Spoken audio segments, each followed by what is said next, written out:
मेरे जितने श्रोतागण कथा सुनते हैं, अब कथा मैं आप लोगों को 7 दिन तक सुनाऊंगा तो दक्षिणा तो आप लोगों को देना पड़ेगा ना भाई, ये सत्य है, ठीक है। क्योंकि यदि आप मेरे को दक्षिणा नहीं दोगे तो फिर आपका कथा सुनना तो अपूर्ण रहा।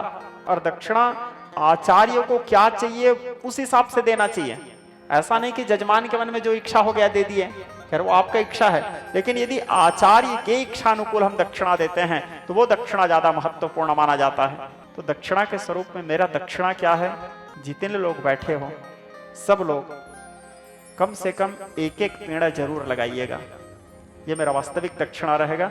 मेरे को कम से कम ये लगेगा कि हाँ आप लोग मेरे कथा का दक्षिणा सही ढंग से मेरे को दिए, क्योंकि पर्यावरण और प्रकृति संरक्षण बहुत आवश्यक है।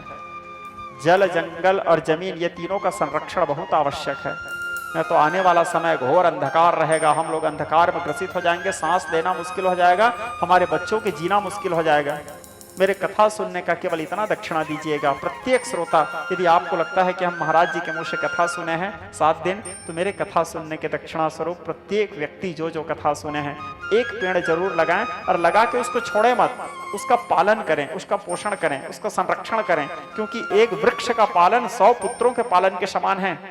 और उसको सफल सक्सेस बना करके छोड़ें। कम से कम मेरे को बड़ा हृदय से खुशी होगा कि आप लोग मेरे कथा का मेरे को उचित दक्षिणा प्रदान किए। देखो कौन क्या कर रहा है, कौन विनाश कर रहा है, कौन विकास कर रहा है, उन सबको छोड़ो, हम क्या कर रहे हैं और हम क्या कर सकते हैं उसको ध्यान दो। मैं ये नहीं बोलता कि आप एक पेड़ माँ के नाम, मैं तो पूरा जंगल माँ के नाम चाहता हूँ ठीक है। हाँ, आप एक पेड़ माँ के नाम से लगा, वो भी अनुचित नहीं है, कम से कम वो भी पर्यावरण का ही संरक्षण है। लेकिन यदि मेरा मत पूछा जाए तो मैं तो पूरा जंगल छत्तीसगढ़ महतारी के नाम चाहता हूँ, पूरा जंगल माँ के नाम चाहता हूँ। एक पेड़ क्यों, पूरा जंगल माँ के नाम कर दें, ठीक है।